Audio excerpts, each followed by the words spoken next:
Y aquí estamos nuevamente, otra semana en Ecolaz, hablando de medio ambiente con dos importantes invitadas. Acá estamos con Sonia Reyes. Mucho gusto, una alegría estar aquí nuevamente hablando de estos temas que nos interesan a todas y todos. Catalina Cifuentes. Hola, mucho gusto también para que podamos conversar en un ambiente un poco más relajado sobre estos temas tan importantes y que no muchas veces hay espacio para conversar tan profundamente. Y con los acontecimientos de los últimos meses, sí, pues, que hemos estado bastante preocupados por las lluvias, hoy día nos reúne el tema: ¿estamos preparados para los sismos y no para las lluvias? Eso es muy cierto, concuerdo. Exacto, porque el objetivo de esta semana es... nuestro país ha sido muy admirado mundialmente por la gran cultura cívica y en general toda la preparación en cuanto a sismos. De hecho, la construcción de nuestro país prácticamente es única en el mundo, desarrollada específicamente para las condiciones que desarrolla nuestro país ante los sismos. Pero somos tan alabados en los sismos, cómo nos preparamos, cómo nos desarrollamos, pero ¿qué pasa cuando llueve, Sonia? ¿Qué pasa cuando llueve, querida Sonia? Mira, ya lo hemos visto en todas las noticias, lo vimos hace un par de semanas en estas lluvias, las inundaciones, no solo en las ciudades, también en los campos, pero yo quería hacer un poco de memoria respecto a nuestra cultura sísmica, que yo espero que no pase lo mismo con las lluvias. Nuestro país tiene normas estrictas de edificación que hace que cuando tenemos enormes terremotos no se caen los edificios, y esas normas se desarrollaron después del terremoto de Valdivia, que ha sido el más intenso registrado en los sismógrafos en el planeta, de 9,5 grados. Entonces, después de eso fue tan grande la devastación que el país se propuso no solo dar las normas de construcción, se modificaron, se creó lo que ahora en la actualidad se llama el SENAPRED, el Servicio Nacional de Prevención de Desastres, porque se tomó conciencia de que no basta con, recuperarse después, sino también hay que prevenir. Y se inició todo lo que todos conocemos, la famosa Operación Daisy, que son los simulacros que se hacen en los colegios, en las oficinas, en los edificios. Entonces, ese aprendizaje es el que lleva al reconocimiento global de la experiencia, la preparación del país ante los sismos. Sin embargo, los temporales vemos lamentablemente calles, caminos, puentes, campos, cultivos, todos inundados, y eso es precisamente la preocupación que tenemos hoy. Sonia, ¿y estamos construyendo ciudades para el clima del pasado o para nuestro clima actualmente, como se observa? Mira, siendo sincera, yo diría que quizás en parte para el clima del pasado, pero también en el pasado hemos visto inundaciones. Yo creo que más bien estamos construyendo ciudades que ignoran el clima, y sobre todo en la zona central de Chile. Y yo pienso que tiene que ver porque en la zona sur, como llueve regularmente, entonces en la historia las ciudades fueron construyéndose de una manera que se adecuaban, los ríos ahí son grandes, hay canales, hay acequias que recogen el agua.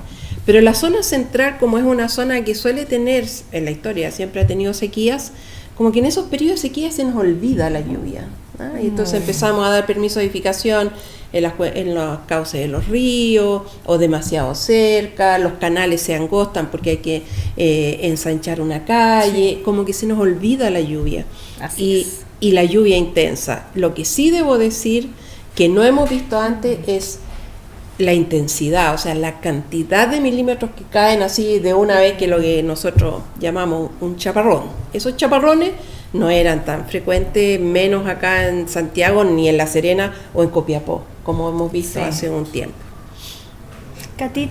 Catalina, ¿qué aprendizaje podría dejar estos eventos climáticos para nuestro país hoy día? O sea, como decía la Sonia, yo creo que igual nosotros hemos construido las ciudades un poco a espalda de la naturaleza, y ahí, como tú bien decías, efectivamente hace 100 años atrás más o menos, como, no sé, 1877, 78, hubo un fenómeno del super niño que dejó crisis de hambruna. Y que los fenómenos del super niño se traducen en Chile como estas, como decía la Sonia, bombas de lluvia, que en el fondo son un poco inesperadas en una ciudad que no está preparada para estos fenómenos, pero estos fenómenos han existido. Y los seguimos ignorando porque cuando sopesamos las crisis, si es que los efectos de una crisis climática o darle la espalda a la naturaleza tiene por consiguiente, o ese es el análisis, un modelo de desarrollo que es más efectivo. Entonces, en el fondo, si yo le doy la espalda a la naturaleza, tengo mayor crecimiento económico. Eso un poco ha sido la base que se ha dado.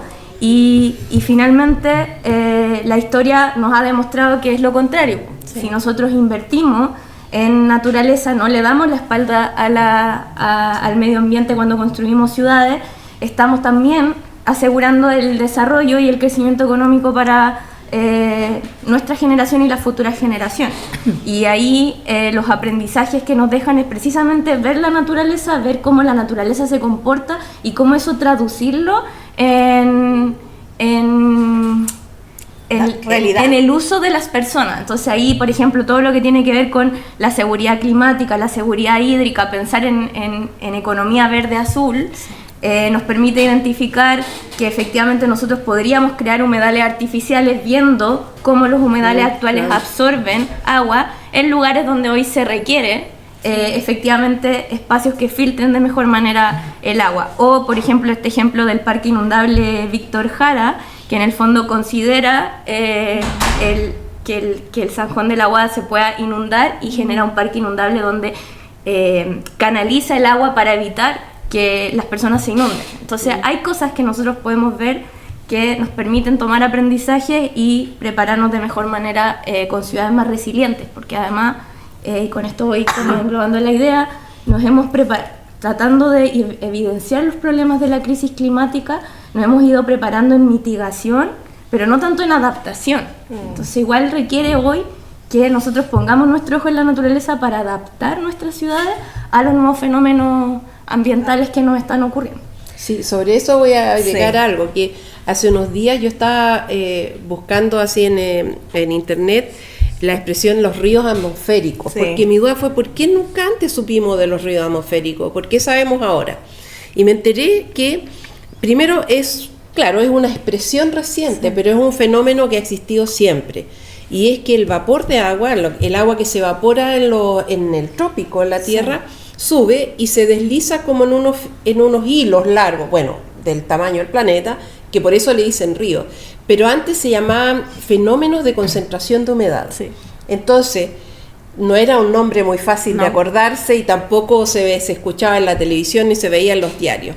Y recientemente, en los años 90, se creó una escala para medir la intensidad de estos fenómenos de concentración de humedad, y a alguien se le ocurrió decir, esto es un río atmosférico, es igual que un río. Y esa expresión le hizo mucho sentido a mucha gente. Entonces, no es que no hayan existido, siempre han existido, pero hay un detalle más. El cambio climático, al aumentar la temperatura de la atmósfera, hace que retenga más vapor.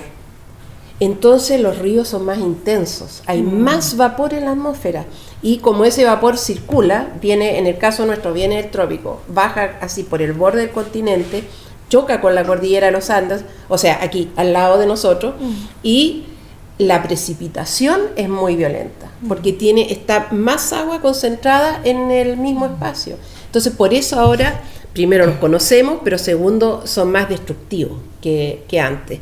Y eso es un ejemplo como de fenómenos que existen, que no les damos mucha importancia, pero hoy día con el cambio climático se tornan mucho más dañinos y nos cuesta más adaptarnos. Como decía nuestra publicidad para el programa de hoy día, somos una ciudad como Santiago muy preparada para los sismos, y en general todo el país se replica. Pero ante esto, la cultura sísmica, ¿por qué no hemos podido idear de la misma posibilidad de este ejemplo tan importante, una cultura climática ante estos eventos que se han hecho cada vez más reiterados, más seguidos? ¿Cómo se puede, o si se está haciendo, o se ha intentado idear una cultura pero climática? Y esa es una buena pregunta. Yo creo que una cosa que nos pasa en Chile es que tenemos la cordillera de los Andes, que es una reserva de agua. Entonces, en nuestras regiones mediterráneas o incluso en el sur, si hay una sequía, no hay lluvia, pero siempre hay ríos, y los ríos siempre tuvieron suficiente agua, mucha agua, de hecho. Entonces, no era... el clima era más benigno hasta hace unos 10 años, 15 años, pero también teníamos reservas de agua. Es decir, si no llueve, el deshielo de la nieve, de los glaciares nos alimentaba. Lo que hoy día está pasando es que además esa reserva es la que está peligrando. Entonces, quizás por el hecho que vivíamos en ese ambiente, como que siempre teníamos fuentes de agua a las cuales recurrir, eso nos hizo preocuparnos poco. Yo creo que eso como en nivel general, pero quizás también hay otras formas, como lo decía, yo encuentro que tiene razón la Cata cuando dice es que construimos, o sea, todo un mundo, o sea, áreas productivas, o ciudades, e infraestructura, ignorando la naturaleza. Entonces también eso, como que toda la ingeniería, toda la construcción, todo eso está muy alejado de los procesos naturales, y quizás esa es la razón de la dificultad. También, o sea, como complementando, y después ya de no sé, más de 10 años reflexionando sobre estos temas, me pasa que cuando uno o sea, cada vez más me convenzo que cuando uno se define ecologista, se define no solo porque mira la naturaleza y la quiere proteger de manera contemplativa, sino que porque el medio ambiente y los ecosistemas y la protección de los ecosistemas también generan efectos que son profundamente políticos. Entonces, cuando yo veo que el tema de los sismos, que arrasa con ciudades tan rápidamente, de manera tan catastrófica, afecta, por ejemplo, no sé, el mercado inmobiliario y procesos productivos de manera tan fuerte, obviamente se adecuó muy rápidamente toda la normativa para que en el fondo esas cosas no volvieran a pasar. Y en el caso de la crisis climática o de la generación de cultura climática, todo esto ha sido más lento y también ha sido bajo la construcción de narrativas que son hegemónicas, precisamente en medios donde como lo primero es negar que la crisis climática existe y en el fondo no enfrentarla. Entonces, para mí eso igual tiene un componente profundamente político, sobre todo cuando la crisis climática tiene un efecto a nivel mundial y donde los costos de la crisis climática la está viviendo el sur global y no el norte global. Entonces, mientras los países del norte global están cambiando ciertas cosas, pero todos los efectos negativos de sus producciones los llevan al sur global, yo digo, chuta, igual hay un problema de crisis de gobernanza importante. De aquí al 2050 va a haber entre 1.000 y 2.000 millones de personas que van a migrar por efectos del cambio climático, donde tú ves que Venezuela es el primer país en la era moderna que perdió todos sus glaciares, que las 50 ciudades con mayor efecto de calentamiento global o de aumento en su temperatura están en India, que nosotros mismos somos uno de los países más vulnerables frente al cambio climático. Todos esos efectos generan una crisis de gobernanza importante que simplemente se ha querido omitir. Y cuando yo pienso cómo crear cultura climática, es precisamente primero entender que la evidencia científica no llega a las personas con un papel en blanco, sino que llega pensando que cada uno de nosotros está construido en base de emociones, en base de mitos, de experiencias. Entonces, yo no quiero decir como voy a ser catastrófica cuando hable de la crisis climática, pero cuando hablemos de evidencia, hay que hablar de la evidencia, de los conflictos que hoy tiene la crisis climática, pero también ir poniendo soluciones, porque si no el miedo te deja en la inacción. Entonces, nuestra obligación hoy como científicos, en el fondo, es decirle a la gente, mira, hay un problema, está la evidencia científica de que estamos viviendo una crisis climática, pero también hay formas de revertirla, y esas formas son precisamente soluciones basadas en la naturaleza y estos ejemplos que mencionamos. Oye, bien bueno tu punto sobre la diferencia entre el norte global y el sur global, porque Yo creo que si uno piensa en nuestro país, puede ver un poquito eso, en el sentido, ¿quiénes son los realmente dañados en los tremendos temporales? Las poblaciones que se inundaron son poblaciones de vivienda social, son todas las personas que construyeron sus viviendas con mucha dificultad en las orillas de los ríos, en las orillas de los canales, quebradas. Personas de más bajo ingreso, familias de más bajo ingreso. ¿Cuáles son los centros de salud que se inundaron? Los CEFAM. No fueron en las clínicas privadas ni nada de eso. Uno hace el recorrido como desde, digamos, de Chañaral al sur, y las áreas vulnerables también en el altiplano son áreas donde se concentra la población que tiene menos ingresos. Entonces, también quienes reciben los impactos de esta mala planificación que ignora la naturaleza, que construye las poblaciones en lugares donde llegan las quebradas, bueno, quienes diseñan esas ciudades no son los que sufren las consecuencias. Los que sufren las consecuencias son los que tienen que vivir en esos lugares porque obtienen su vivienda a través de subsidios. Entonces, también ignorar un poco las consecuencias no daña como esta ciudad, digamos, de las fotografías, de la modernidad, sino lo que daña justamente donde vive, no sé, el 80% de la población. Y lo mismo con la agricultura, porque para mí fue muy impactante cuando se dice que no hay daños en la agricultura y sale inmediatamente todos los agricultores de Montepatria, del Valle del Elqui, decir, ministro, hemos perdido toda nuestra cosecha, lo hemos perdido todo. O sea, no es que hubo un pequeño daño, o sea, el agua arrastró, digamos, toda nuestra todo el patrimonio que tenemos. Entonces, también, ¿cuáles son los agricultores afectados? Son pequeños agricultores, son la agricultura familiar campesina. Todo lo que pasa en Lonquén, digamos, en la costa de Biobío también. Entonces, hay una desigualdad desproporcionada en quienes reciben los efectos de la mala planificación, que además se agudizan por estos eventos ocasionados agudizados por el cambio climático. Sonia, y en base a esto mismo que estamos hablando, ¿cómo construimos? ¿Cómo avanzamos los territorios? Ahí tú eres experta en eso, eres experta. Estamos frente a una nueva realidad climática. Estamos enfrentando y siendo testigos de muchas pérdidas, mucho daño económico, y también a la vivienda. Comúnmente es la gente de menor ingreso, su estado social y todo, son más vulnerables.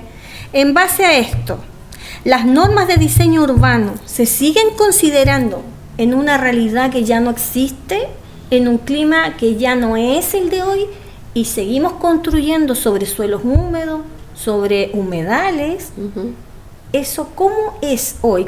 ¿Cómo lo enfrentas tú? ¿Cómo lo has visto en tu experiencia? Mira, en mi experiencia, bueno, lo que se ve, no soy la única que opina así, digamos. Hay un consenso bastante grande entre quienes nos dedicamos un poco a los estudios climáticos, ecológicos, a buscar, digamos, las soluciones basadas en la naturaleza para construir mejores ciudades.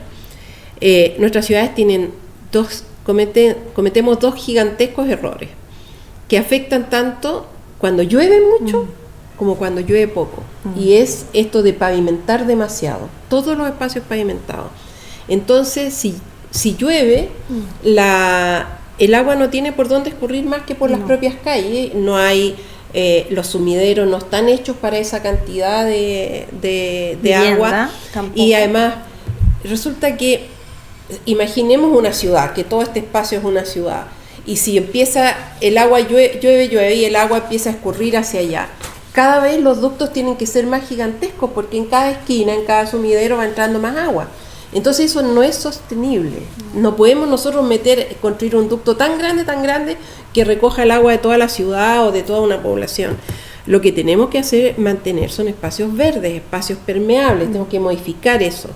Lo otro, bueno, y cuando hace calor, cuando hay sequía, o en los periodos de verano, esas mismas calles extremadamente pavimentadas se vuelven hornos y generan las olas de calor.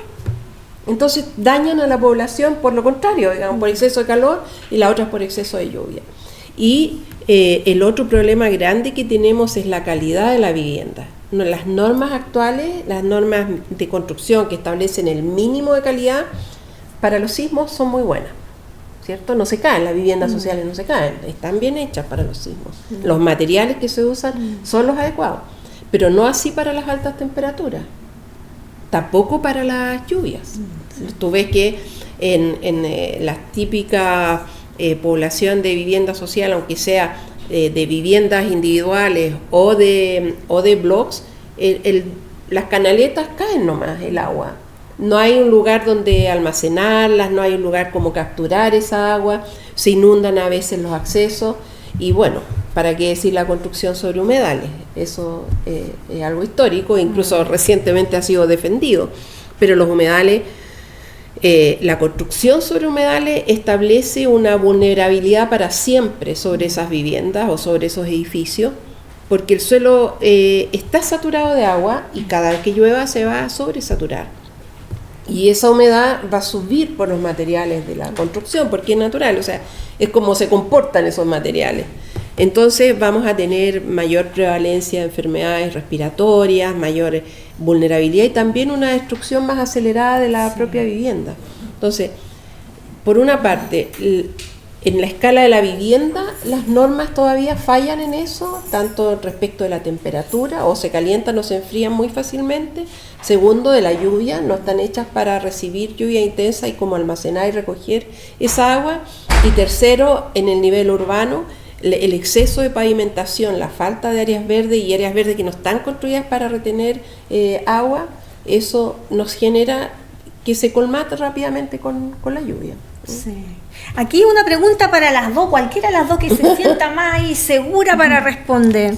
¿Ustedes creen que se está planificando todo lo que tiene que ver en el área urbana pensando en estos próximos 30 años o seguimos marcando el paso en cuanto a lo que estamos viviendo hoy día, que es bastante grave lo que nos ha tocado observar en esta última pasada del frente de agua? ¿Qué creen ustedes?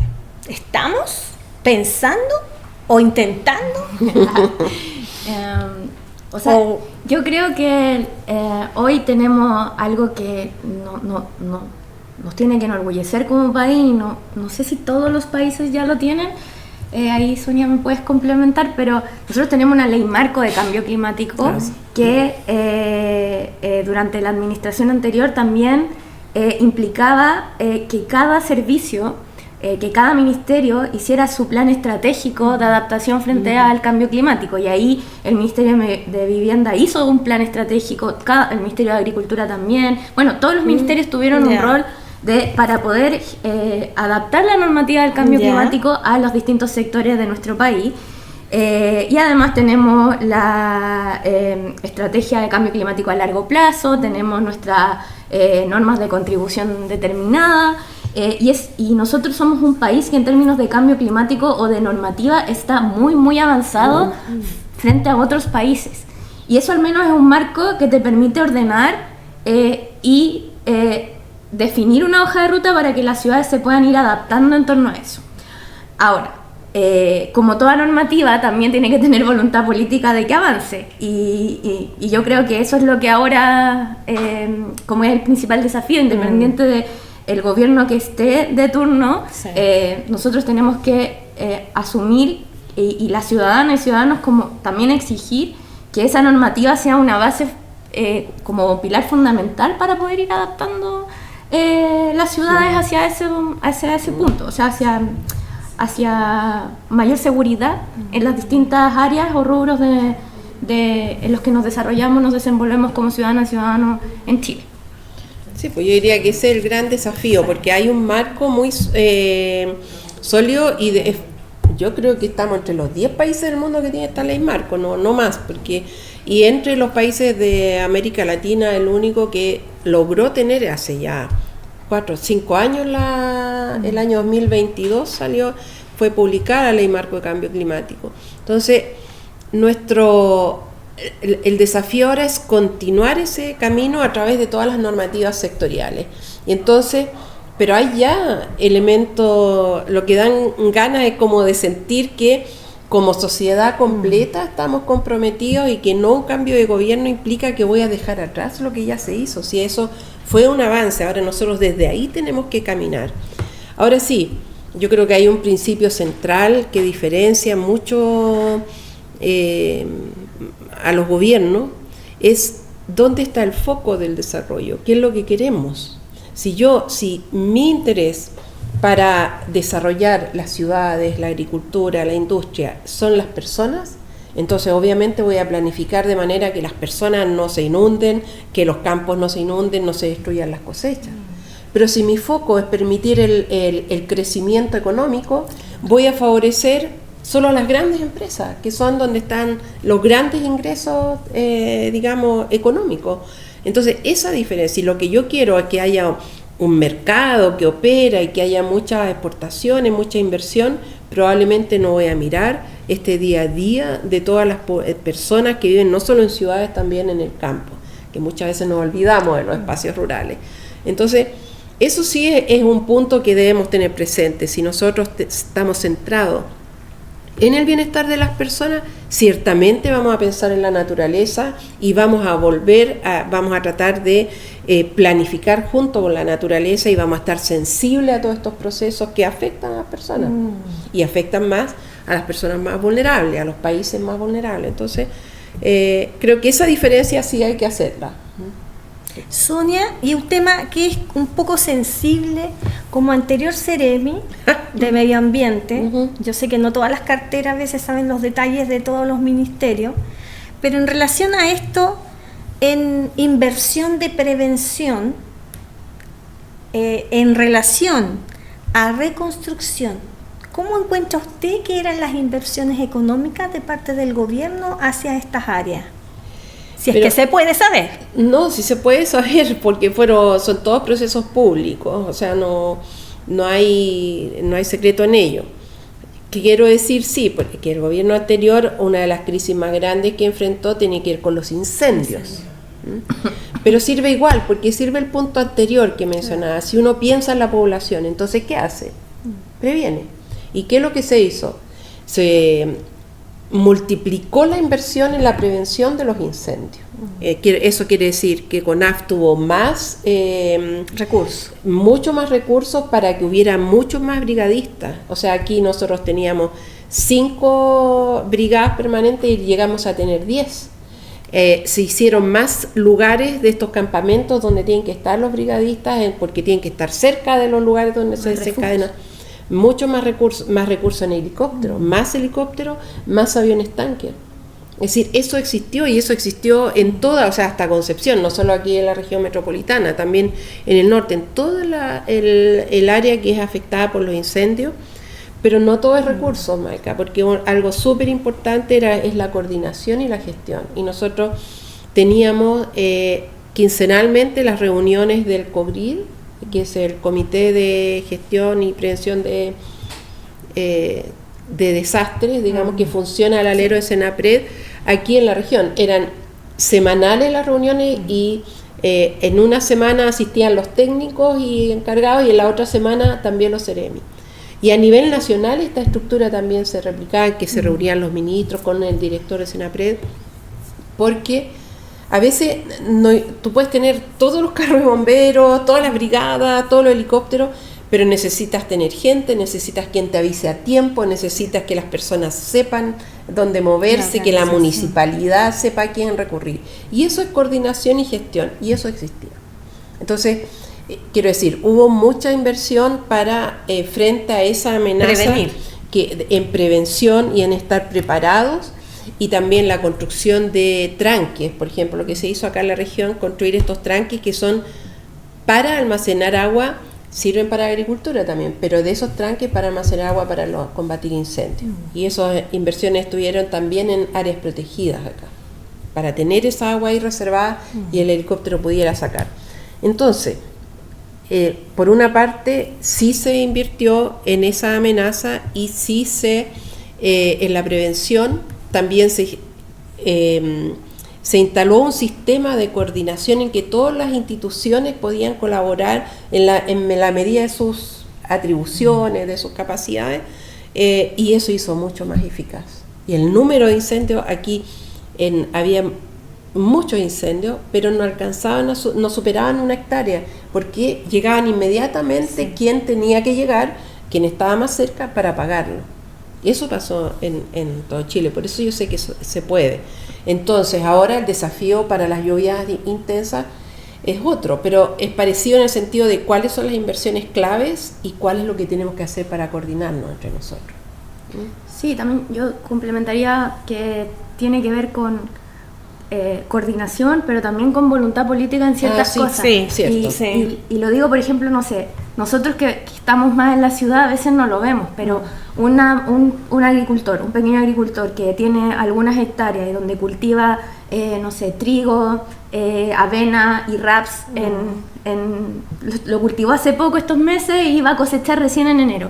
Esa persona hoy tiene incertidumbre porque las inundaciones obviamente afectaron el crecimiento de su semilla. Entonces yo recién como agricultor voy a saber en enero, que es la temporada de cosecha, cuánto me van a pagar por la calidad del maíz que saqué. O sea, porque recién voy a llegar en ese momento con un tasador que me va a decir, mira, tu trigo tiene 70% de agua, ya no te voy a poder pagar, no sé, yo no me acuerdo exactamente el precio, pero no te voy a poder pagar 2.000 por tu bolsa o tu saco de grano, sino que te voy a tener que pagar 1.000 porque en verdad ya no es de buena calidad.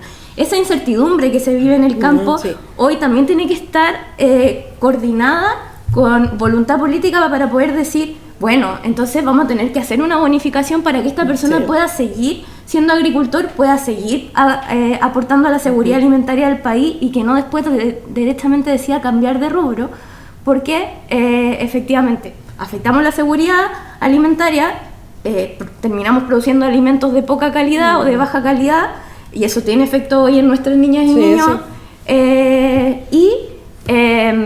terminamos cambiando el uso del suelo para cosas que efectivamente no van a asegurar la adaptabilidad de la ciudad en el futuro. Un tema que da para varios capítulos, porque de verdad que la agricultura ha salido muy afectada con este frente, que ha caído con una manera de agua enorme por tan poco rato. Pero en base a esto que estábamos hablando de inversiones, que es como un tema bastante complicado, los colectores que hoy existen, que siempre vemos en todos los barrios, que una villa se inundó completa porque no tiene colector. En base a esto, están diseñando hoy día, si es que se puede saber, no estamos seguras si nos puede contestar, hoy día las villas se están construyendo como para el pasado o para el escenario que tenemos hoy día, y se está evitando construir colectores por algo económico. Es decir, hoy la normativa no obliga a construir colectores. Gran detalle. No tienes que construir colectores de aguas lluvias. Depende, se exigen solamente si en el plan regulador se establece que esa área urbanizable es un área que requiere inversión de infraestructura. Pero si no, no. Entonces no podemos solamente responsabilizar a la empresa que construye esa población, a veces son condominios muy elegantes, no los podemos responsabilizar solo a ellos. Mi opinión personal es que si yo soy un inversionista inmobiliario y lo que estoy construyendo son lugares donde hay la gente, yo debo preocuparme de que vivan bien. Ya. Pero esa es otra conversación. Entonces, la normativa tampoco se la exige. Entonces, cuando va el inspector municipal o el director de obras que tiene que recibir esa obra, no puede exigirle los colectores. Puede exigirle ciertas obras de conducción de aguas lluvias, que son las canaletas de las calles, los colectores si corresponde. Si en un lugar hay un canal o un estero que recibe las aguas lluvias, le puede exigir que las aguas conduzcan hacia allá, todo eso. Pero no puede obligarle la construcción de colectores. Entonces, por eso nuestras poblaciones no las tienen. Pero hay que avanzar un paso más allá, y eso sí, los colectores son del pasado. Esos son 100% del pasado. Porque en el pasado, digamos, como que el mandato para los ingenieros era gota que cae, gota que se tiene que ir rápido. Ahora no.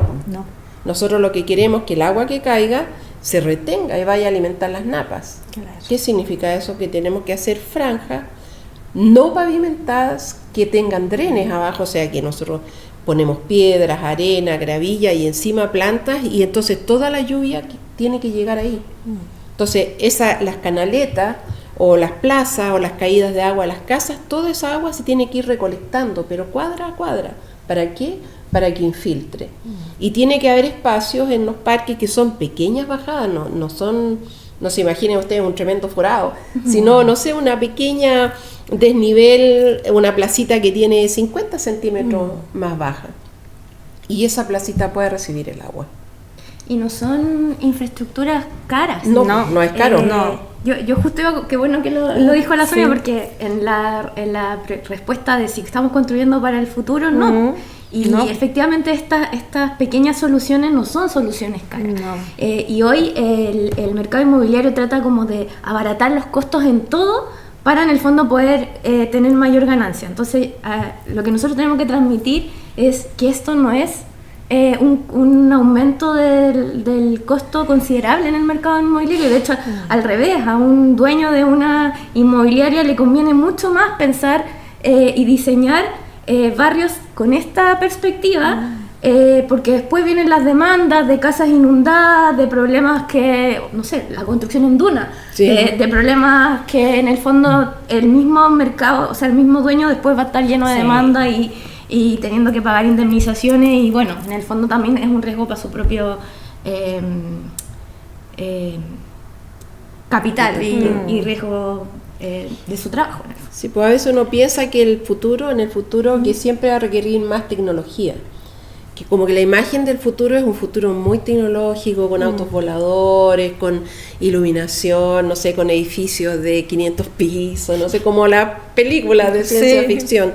Pero el futuro quizás es todo lo contrario, un futuro donde vive mucha gente, es cierto, pero donde la naturaleza está totalmente integrada, de tal manera que ni siquiera nos enteramos. O sea, puede llover torrencialmente o puede haber una sequía, y en esa ciudad funciona adecuadamente y todas las personas viven una buena vida. Entonces ese futuro es el que tenemos que pensar, un futuro en que ya sabemos, o sea, y le hacemos caso a los pronósticos, porque el último temporal se sabía que venía, digamos, con semanas de anticipación, y se estuvo insistiendo.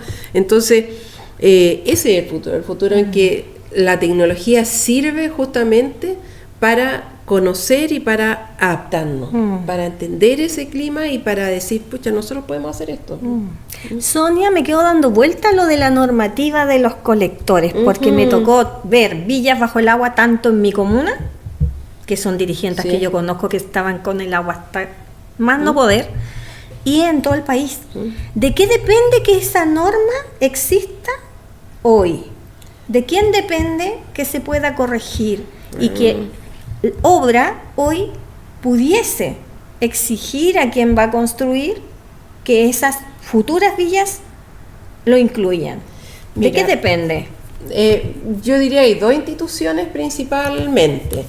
Por una parte están las normas de construcción que están en la Ordenanza General de Urbanismo y Construcciones, y eso depende del Ministerio de Vivienda. Entonces el Ministerio de Vivienda tiene que decir, mire, una población de estas características debe tener estas obras de captura de las aguas lluvias. No colectores, insisto, lo que debería decir es obras adecuadas para las lluvias que están proyectadas en esta región de Chile. Y así como dice cuál es el ancho mínimo que tienen las calles y pasajes, donde, o qué sé yo, el distanciamiento que tiene que haber entre las viviendas, eso también está regulado. Uno no puede llegar y construir la casa pegada a la del vecino. Bueno, esas son las normas. Pero también hay calles y avenidas súper importantes y autopistas que pasan por las ciudades, y esas son responsabilidad del Ministerio de Obras Públicas.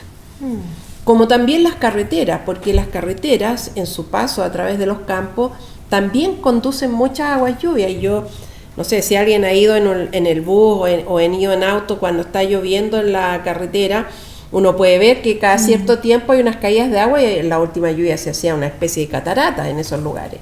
Bueno, esa agua también va a dar a los campos y también ocasiona daño. Entonces, las obras dentro de la ciudad y fuera de la ciudad que tienen que ver con grandes con caminos intercomunales, con aeropuertos, con todo ese tipo de instalaciones mayores, son responsabilidad y son normativas que emanan más bien del Ministerio de Obras Públicas. Entonces son esos dos grandes ministerios los que tienen que un poco conversar y adecuar las normativas a la realidad actual en todo nuestro país, haciendo la diferencia entre las ciudades del norte, las ciudades del sur, las ciudades del extremo sur, que no tienen problema de lluvia, pero tienen acumulación de nieve. Muchos, o sea, durante días, que eso es lo que vimos en los últimos, también ahora con las olas de frío. Entonces, esas son las instituciones responsables. Y nosotros como ciudadanos debemos entender que eso son normas mínimas para que las ciudades funcionen. Entonces, para que nuestra audiencia sepa, ya saben cómo, quién y cómo se puede superar esta grave situación para muchas villas. Depende del Ministerio de Vivienda para que esto se pueda ordenar un poco más responsable para las comunidades en general que han sufrido años de inundaciones. Y llegamos aquí a un tema que a nosotras nos encanta, que son los humedales. Así, eso que es cierto. Son las verdaderas esponjitas en los territorios ante estas grandes lluvias.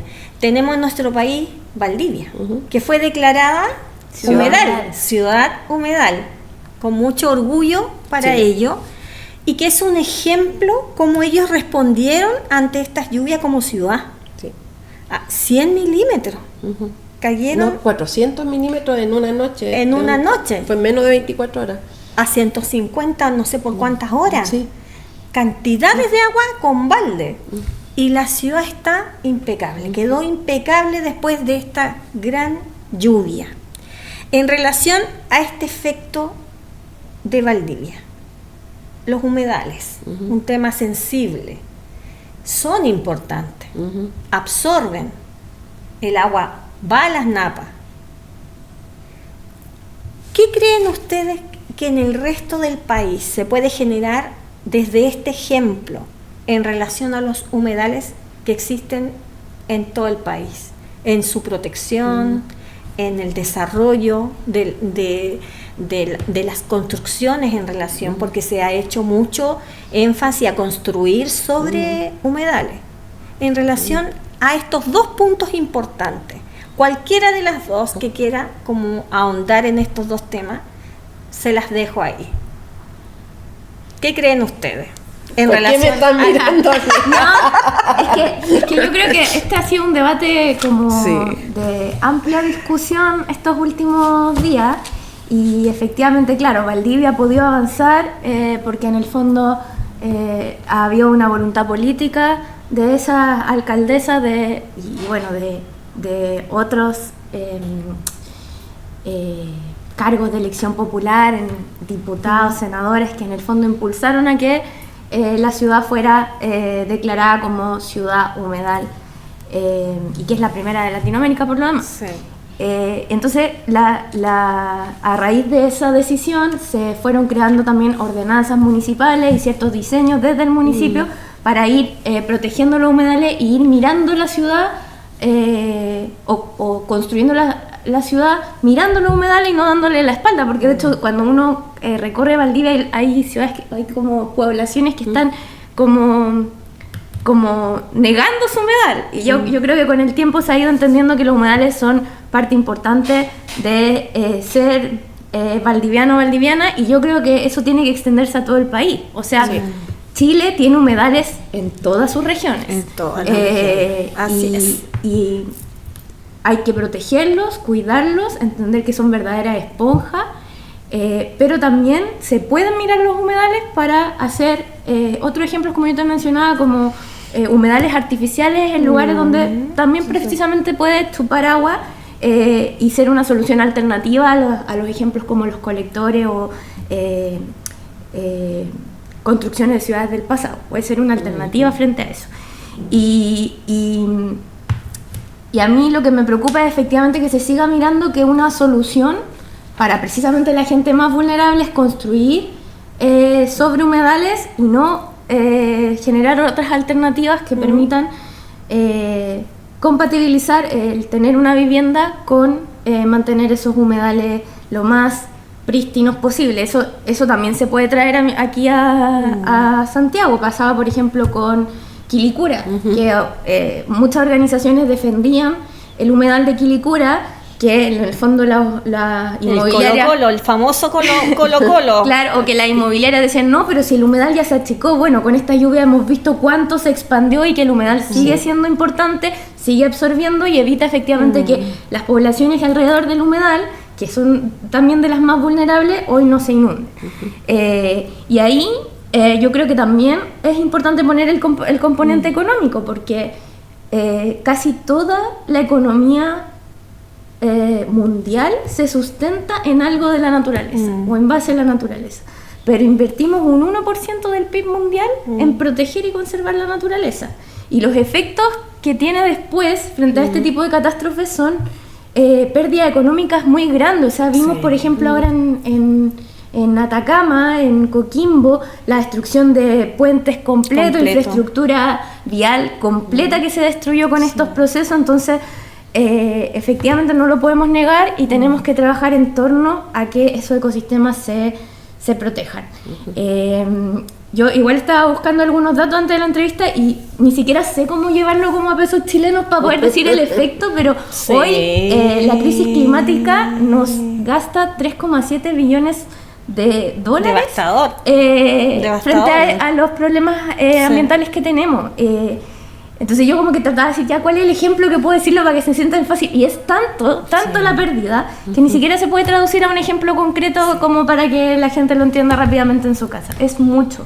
Entonces no podemos seguir negándolo o construyendo sin esa perspectiva. Sin responsabilidad. Sí, de hecho, una de las grandes recomendaciones, digamos, de los expertos del panel internacional de cambio climático y de todas las instituciones que se preocupan como de los problemas hídricos, tanto la escasez como el tema de las inundaciones, una de las grandes recomendaciones son los humedales artificiales.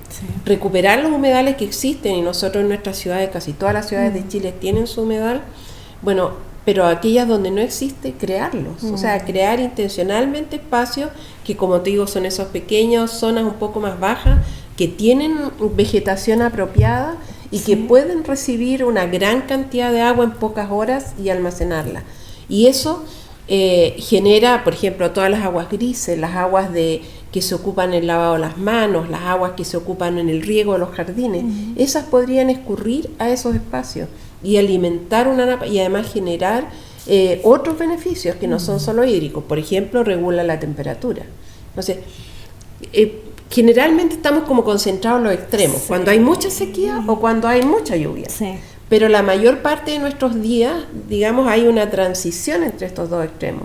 Y ahí es donde, cuando llueve mucho, lentamente el agua se va incorporando al sistema en el periodo de sequía.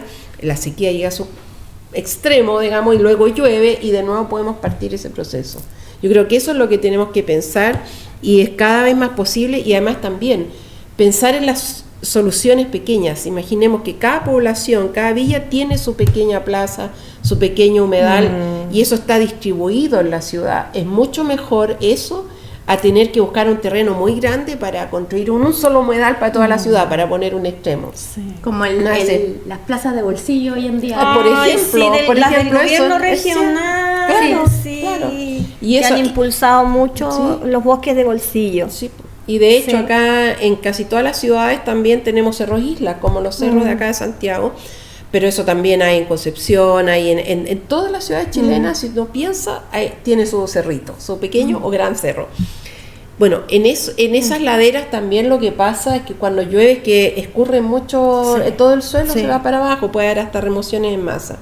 Bueno, si nosotros hacemos obras, pequeños diques, o jardines así escalonados, como esa imagen que tenemos de los cultivos incas, ¿cierto? Hacemos eso escalonado, el agua queda ahí, se infiltra, y esos cerros pueden tener vegetación y a la vez, autonomía, aumentan las áreas verdes, y son un lindo paisaje para todos, pero además evita que haya esa inundación de barro hacia abajo. Entonces, esas son otras obras que también se pueden hacer. Entonces, tenemos cerros, tenemos cauces de río, tenemos humedales, tenemos terrenos eriazos que fueron basurales, en fin, mucho de eso lo podemos recuperar. O sea, hay la materia, lo que falta Qué interesante. es la voluntad política, porque yo sí estoy segura que la ciudadanía, todo y todo en nuestra casa vamos a apoyar algo así. Sí. Porque claro que tiene muchos beneficios. Está tan interesante los temas, sacamos varias cosas, ¿eh? Sí, Lo de la norma, que eso te sería muy bueno, que no es gasto enorme, como No, dice Sonia, no, todo lo contrario. es económico, no son colectores, No. es otro sistema que es mucho más económico que se puede incorporar, pero en base al mismo tema, porque este tema a nosotras nos interesa. En consecuencia, los humedales son aliados de la naturaleza, O sea, aliados permanentes de la naturaleza.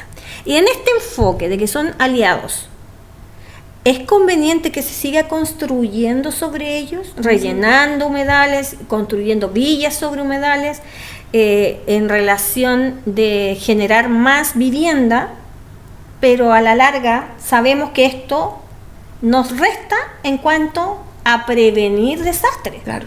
¿Qué piensan ustedes? Ahí se las dejo a las dos en base a esto.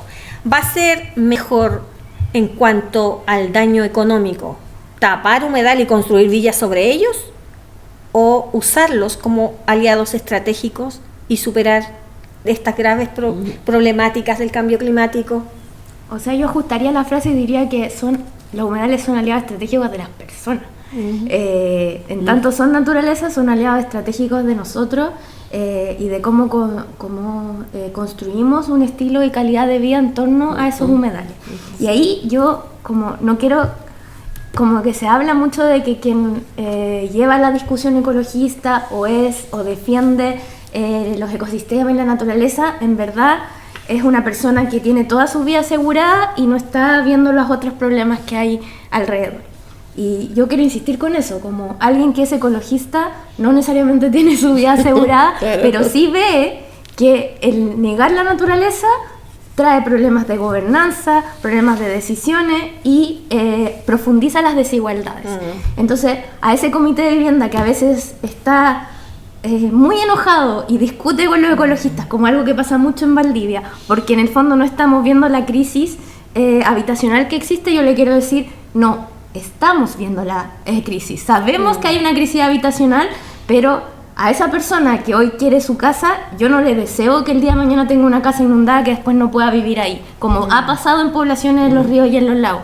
Yo a esa persona le deseo que el día de mañana tenga una vivienda digna, pero que perdure en el tiempo y que después no tenga problemas de humedad y de que sus niños o niñas tengan problemas a los pulmones porque viven en un lugar húmedo, y que en el fondo la vivienda termine siendo un dolor de cabeza. Entonces, yo no estoy de acuerdo con construir sobre humedales, y lo que yo espero es que efectivamente haya voluntad política para comprar terrenos más caros, que no sean inundables, y sí ofrecer una solución digna y permanente para las personas que hoy no tienen hogar. Y eso es una posibilidad real. Sí, O sea, claro, es que sí, pues. no es se que puede no haya hacer. terrenos. En general el Estado, los gobiernos te dicen es que no hay terrenos. Hay terrenos, lo que pasa es que siempre vas a preferir comprar el terreno más barato, y el terreno inundable siempre va a ser el más barato. No, el Estado tiene que tener la voluntad de comprar terrenos en lugares que efectivamente puedan asegurar la calidad de vida de las personas a las que les van a dar el beneficio. Si sabemos que el cambio climático cada vez va a ir en efecto a mayor que a menor, si es que no se hace algo para evitarlo. Lo sabemos, todo eso lo tenemos bien claro. Y en base a eso, ¿por qué seguimos reaccionando en relación a las planificaciones urbanas de la misma forma que en el pasado? O sea, construyendo en quebrada, construyendo en humedales. ¿De qué depende de que eso se revierta y se pueda evitar? O sea, depende de decisiones y de voluntad política, pero no depende de un solo agente. Depende de toda la población, tiene que apoyar esas medidas también. O sea, tenemos que estar todos de acuerdo en que es necesario, incrementar la inversión en vivienda social para que sean viviendas dignas. Tenemos que estar todos de acuerdo en que que tenemos que proteger los humedales, porque eso nos van a proteger a nosotros.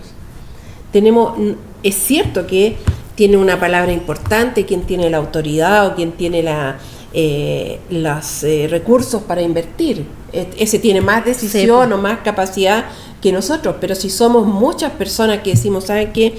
Nosotros queremos proteger aquí, queremos que se construya allá, o estamos de acuerdo que nuestra población no se haga un colector, sino que se construyan estas calles que retienen estos jardines de lluvia, y cuando se hace el jardín de lluvia, entre todos lo cuidamos, porque lo protegemos y queremos que haya más. Bueno, entonces es voluntad política, pero es una voluntad que tiene que ser un acuerdo de toda la ciudadanía, de todo el país, de las autoridades gubernamentales, claro, de los servicios públicos, porque también vivienda, obras públicas, agricultura son servicios especializados que tienen profesionales.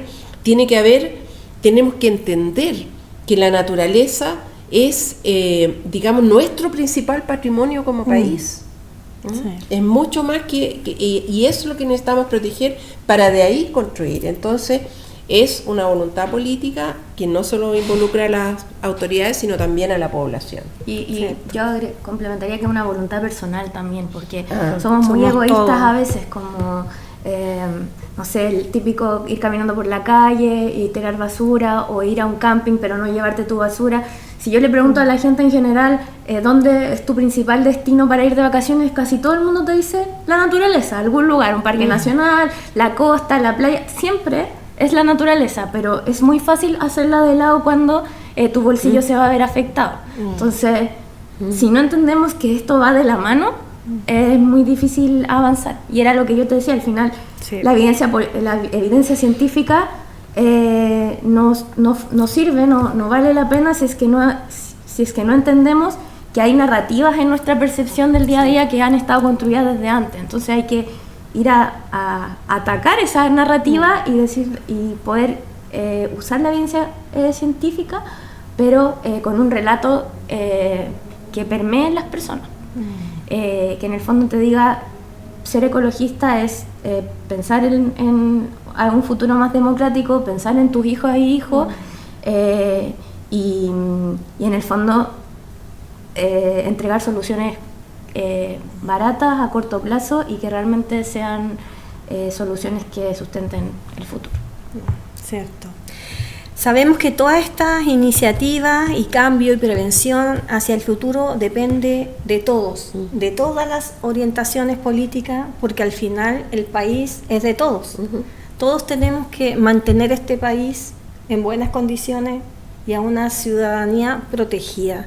Y en base a esto, que ante todo lo que se ha hecho, porque tenemos que reconocer que se ha avanzado bastante en cuanto a medio ambiente, en leyes, en normativa, en decretos, pero a lo que se hizo y a lo que debe venir como ex remi, ¿qué medida concreta cree usted que hoy día es necesaria para enfrentarnos al cambio climático? Bueno, creo que más de una, voy a decir una, pero necesitamos más de una. Y como estamos cerrando, yo diría que quizás la más importante es justamente crear esta conciencia de que si todos colectivamente podemos revertir esta situación, podemos adaptarnos, no vamos a detener el aumento de la temperatura global, pero lo que vamos a hacer es que nuestras ciudades sean mejores. Y para eso tenemos que colaborar todos, plantando árboles, protegiendo los humedales, evitando tirar basura, dejar de quemar cosas, usar mucho menos el fuego, en fin, una cantidad de acciones que podemos hacer, y sobre todo colectivamente transmitir la certeza y buscar esos líderes y lideresas que están trabajando en esa dirección, porque eso es lo que necesitamos, colectivamente atender nuestros problemas actuales y los que se vienen al futuro. Catita. Yo diría que la crisis climática no se puede enfrentar sin democracia, y para poder ejercer esa decisión necesitamos construir un relato fuerte para que cuando cantemos una canción todos cantemos la misma letra y entendamos lo mismo de estas decisiones. En mi experiencia en estos más de 10 años también me pasa que estas discusiones, cada uno entiende lo que quiere entender desde su propia realidad, y necesitamos todos hablar desde el mismo foco. Yo creo que eso es la primera medida, y la segunda es realmente tener la voluntad de invertir en soluciones basadas en la naturaleza que transformen ciudades y sean más adaptables para el cambio climático. Bueno, nos estamos despidiendo, un nuevo capítulo de Ecolazo, un programa que quiere presencia pero también futuro. Aquí que se despida nuestra querida Sonia. Muchas gracias, un agrado haber estado aquí conversando estos interesantes temas.